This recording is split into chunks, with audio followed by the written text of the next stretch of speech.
ndetse kandi kubigereza mwese mazigiye mukurikirana ibiganiro bya LF Burundi, ibiganiro bitandukanye bica hano ngabo tumazigiye turabaganiriza ku gice cya kabiri Paul nikiye bita Thessalonike.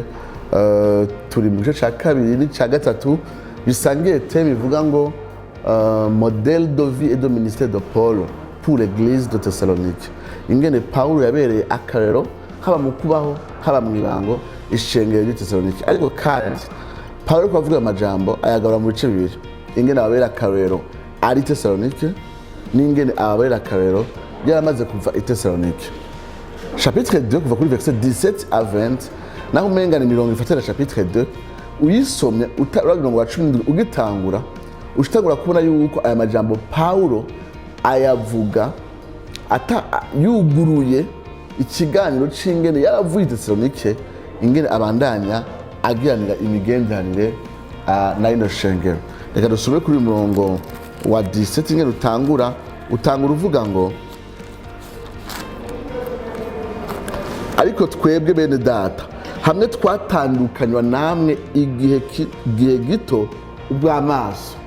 Bene data hamwe twatandukanywa namwe physiquement.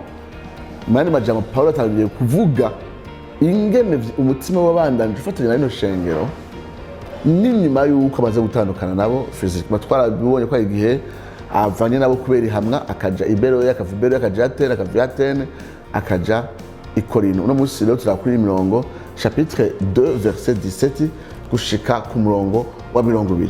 Ariko kubera uyu murongo wa 14 utangura utubwira ibijanye n'ingene Paulo yatandukanijwe n'ishengero ry'i Thessalonike, mbega ku muntu atazi kahise kayino shengero ry'i Thessalonike na Paulo twomufasha gute gutahura ico kirere cakahise gifatanya Paulo n'ishengero ry'i Thessalonike?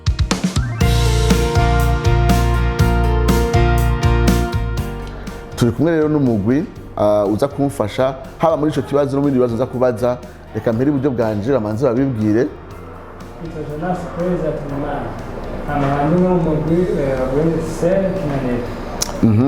Ibubafu bwanje nitwa Kagombo Jésus, turi kumwe na witwa Yesu, turi kumwe muri bene data muri iyo seri yo Green Cell mu Kinanira. Green Cell mu Kinanira. Ujya mufasoni aberewe cyane cyangwa umwigema aberewe gose atubwire nawe. Julienne nkabandi muri serire ya Kinanira, abaninjira no muri Methodiste yibi ngo winjirira cyane usenge. Turi kumwe rero nkuko mwabibonye no munsi kumwe na Green Cell Kinanira, hagiye mu murandi kumwe na nabo muri Gihosha musanzwe niho nkorera, ariko uno munsi manangira ubuntu nyerengana ko ndi murongozi ntaho nimiriwe. Uno munsi kumwe na Green Cell yo mu Kinanira. Reka rero dusabe Jonas adufashe ku muntu yoba asomera ijambo atamenyereye ikirere cakahise, mbega Paulo yatandukanijwe gute n'ishengero ry'i Thessalonike? Gashobora gutahura neza kino kibazo canke uburyo Paulo yashobora gutandukanywa n'ishengero ry'i Thessalonike. Bisaba yuko twitiza amajambo usanga ari amagasho y'intumwa igice ca 16 ca 17 n'igice ca 18. Turaza cyane gushimikira muri ca 17, ariko mu gice ca 16 dore ko Paulo yari Filipi ari kumwe na Sila ndetse na Timoteyo, ndetse bakora igikorwa cy'ivugabutumwa bagize ibihe byo guhamya ubutumwa bwiza. Niho rero bahavuye baca bavayo baca Filipi isa hamwe abashishura akashira muri prison hanyuma yego bakashira muri prison hama kubona ubw'Imana ikaba gukora. Rero bavuyeyo baca Trifoli ni Apoloniya, hama barahaca bacashika ahantu hitwa Thessalonike. Aho hantu bahageze hasanzwe hariho sinagogi y'Abayuda. Nkuko Paulo yamenyereye yaciye yinjira muri bo, hama nabo amasabato 3 canke ukwezi kubura zangi 3 canke 3, hama agira nabo ibihe abasobanura mu byanditswe abaganiriza ko Kristo yariho kubabazwa hama akazuka mu bapfuye amashara ababwira ati kandi we niyo simbabwira niwe Kristo. Amaze kuvuga iyi nkuru bamwe mu bayuda baremejwe baheze bari kumwe na Pawulo n'abagiriki abagore b'abanyacubahiro nabo nyine bakiga ubutumwa bwiza. Mugabo tuca tubona yuko muri ico gihe nyene abayuda byabashabuje kubona Pawulo akavuga inkuru nziza hanyuma abantu bariko bahindukira Kristo cyabahindukira Imana bose mu butumwa bwiza bateza akavurumayi batangura guteza imyigaragambyo bagwanya Pawulo baramuhama ndetse baranamwirukana. Bamaze kumwirukana Pawulo yaciye ava ngaho ashagenda i Beroya naho nyine hari hasanzwe hariho iri sinagogi y'abayuda. Mugabo aho byaba bitandukaniye aho i Beroya bavuga yuko abayuda baba bafite imico myiza bari abantu ngo basesama byanditswe buri munsi ugahora n'ibyo bizira ari byo. Rero Pawulo ngiye avuga ubutumwa ngaho i Beroya benshi barizeye, ariko Abayuda hariya Tesalonika bumvise yuko i Beroya hari abantu bariko barizera bwa butumwa Pawulo yakavuga baciye bavayo bashobamanika naho nyene bamusangayo kugira ngo nabo basore batereka akavuyo bateye hamwe i Tesalonika. Rero Pawulo ntivyamworoheye bamusanzeyo nanye bateze akavuyo. Pawulo ngaho yaciye ahava, amaze kuhava yaciye agenda ku kiyaga aramara akanya. Mugabo nyuma yaho yaciye amanuka aja Atenayi. Avuye Atenayi nanye yahavuze ubutumwa bwiza. Avuye Atenayi yaciye agenda i Korinto, arizo usanga hari abavyavuze n'intumwa igice ca 18 ya mbere, wa mbere n'uwa kabiri n'uwa gatatu, nizo usanga yaciye agenda. Rero bavuze ko batandukanijwe ni uburyo Pawulo yagiye aha Tesalonika havuga ubutumwa bwo bwihamwa. Ntibyakunda yuko ashobora kugumana nabo bizera bashasha baje kuvuga ubutumwa bwiza. Ubwihamwa yaciye ahava hama nicyo gituma ijambo ryavuze ati by'ukuri tumaze gutandukana namwe. Ni iki cyaba kiravuga byaba kimwe gihe nyine.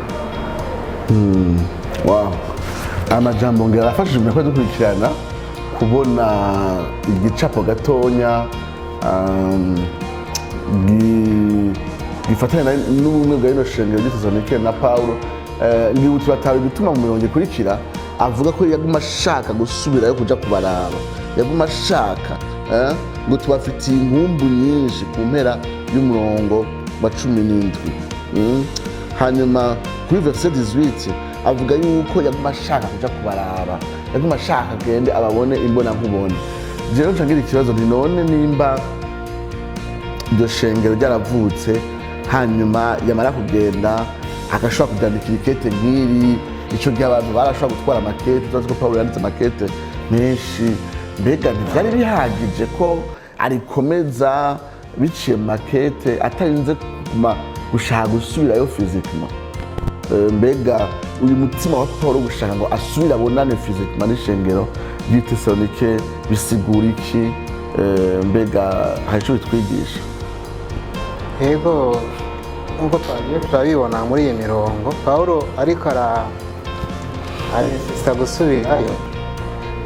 Je ndabibonamwo ivyiyumviramo bibiri igituma yifuza kujayo cyane. Bwa mbere bwo turabona yahamaze igihe gito.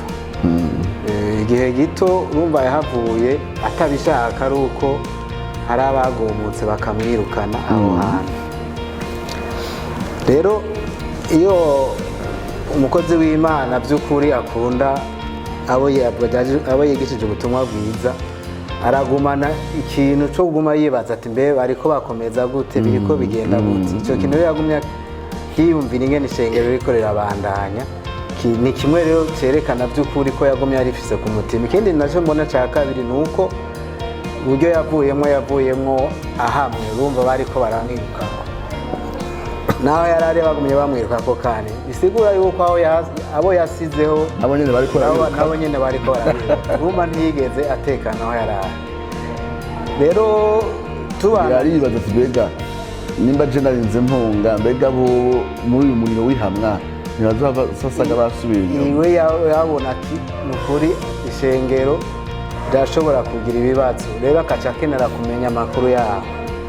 Rero ngaha hariho n'ahandi twabonye ko nawe nyine ukuntu yifuza kujayo bagumye baterwa na satani mu bundi buryo bundi bugaragara bw'impembe, akumva umenga yosubirayo ariko satani akamubuza ngo si rimwe ngo ni kabiri kose. Hari igihe rero nanjye niyumvira kw'ishengero rya none natwe usanga twatwawe n'ako kantu tugasamara kuri ubu buryo bugezweho, turabona ku ma internet ubutumwa ukumva urabucakiye ukumva umenga birakwiye nawe utogenda hamwe n'abandi ikoraniro na bene nicyo kibazo babajije fizikuma ko yifuza kubabona live babe kumwe. Ni ikintu kiri inspire kiva kuhoraho by'ukuri ko gukorana n'abera ari ikintu kidasanzwe, ariko tudakoranye nk'abera hari ikintu umuntu asanga yatakaje. Muri iyi mirongo rero, muri uyu murongo wa 18 Pawulo arerekana by'ukuri hamwe yoshikayo bakabana nyakubana bagakorana byoryoha gusumba kubandikira amakete. Cyane ndakora ikintu gikomeye uvuze kuko urabona yuko Paul araheza agaciro le ministère présentiel, le ministère physique, kuba présent, ukabana n'abantu mugasengana mugakomezanya mugafashanya mubonana, naho ibindi nabyo bifasha mugafisa aho bigera. Ni kuvuga rero nk'ibi twebwe tekinoloji havuye iza ibitabo bisanga en ligne, amavideo, amafilme, amarticle, umuntu ashobora ati jewe ndafise ibintu kugira ngo nkure mu buryo bw'impemu nta shengero nkeneye, ariko dusanga atari ubugombe bw'Imana. Mbere turavye n'intambara satani abishiramo akabuza Pawulo kuja i Tesalonike ngo barane nabo fizikima, bityo ishavu n'ishari satani yamana ari nayo usanga matesha abakozi b'Imana, atesha amashengero, atesha ibikorwa nk'ibi bituma abantu bakurira hamwe kandi babonana. Rero kirakwiye kuba ikintu twitwararika gusenga Imana ituzigamire nko mu nkomezi zacu twokizigama, ituzigamira amateraniro adufasha mu buryo bw'impemu kandi natwe tuha agaciro. Kuko Pawulo yandikiye si Pawulo mugabo mwanditsi cy'Abayahudi aravuga ati ndabinginga uko wa munsi ushiza kwegereza abari kubushiza namwe gukoranira hamwe ntimumere nka ba bantu nk'uko bamwe babikora. Hariho abantu badahereza agaciro amakoraniro y'abera. Rero arakoze Yesu kuri iyo intervention. En tout cas biranyeretse ko ari ikintu sinzi ko Julienne na Jonas cyo bongera ku kintu cya ministère ya présence sinzi. Nshobora kongera ko nuko najya ubuzima bwanjye bwari kuba bishika kera, aho ushobora kubisanga amazi y'Imana yigisha neza kuri YouTube, ukaba ushobora kubona ibitabo ushobora gusoma kumva yuko umengo yakaje n'ivyo bintu. Mugabo by'ukuri ibyo ntibiba bihagaze kubera urakeneye kuba hafi y'umukozi w'Imana cyangwa kuba hafi y'umuntu agufasha kumuba uteye intego mu butumwa bwiza. Ni nk'akarorero umuntu akwandikira ari kure iyo uri mu kibazo runaka cyangwa hari ibyakuzazana mu kwizera kwawe, aho umuntu akakwandikira kugira ngo agaragaze kugufasha gutaha no kuba mu kutazanirwa. Urashobora kuri kuronka imfashanyo ukeneye, mugabo si cyo kimwe n'igihe umuntu aba muri kumwe bizera, kuko muri kumwe arashobora kugufasha mu buryo bwuzuye kandi urashobora kumwigira mu buryo nyine bushitse, akaba gusabana, akaba nyine kumva nyine ubuzima muri tumwabanamo nk'umwana n'umubyeyi. Urakoze kuri iyo contribution Jonas. Kuri verset 19 na verset 20 Pawulo agaruka ku kintu avuga yuko ishengero ry'Itesalonike arivyo vyizigiro vyiwe, ariwo munezero wiwe, arico gisibo ciwe yirata, kandi ko imbere y'umwami Yesu aho azogarukira ko ishengero ry'Itesalonike azoba ari ico cubahiro ciwe n'umunezero wiwe. Numva ahantu hakazi. Est-ce que yabikura kuki kuvuga ko ishengero ry'Itesalonike ari sa gloire et sa joie? Yabikura kuki? Novuga ko cya mbere Pawulo yari afite urukundo iryo shengero cyane rwose, hama nk'uko mwene data yabivuze yarumva ko akeneye kumenya ko iryo shengero ryashishikaye iby'ubutumwa bwiza yababwiye. Hama Pawulo yarumva ko afite umunezero mwinshi cyane rwose wo kuzoba afite icyo yirata imbere ya Kristo, na cyane cyane iyo wigishije ubutumwa bwiza ukabona ko abo bantu bashishikaye by'ukuri n'ubutumwa bwiza bufise umunezero mwinshi cyane. Hama Pawulo yari afise n'urukundo rwinshi abafitiye nk'uko mwene data bivuze ko yumva by'ukuri yifuza gusubira kuraba ko bashishikaye ibyo kwizera yababwirije.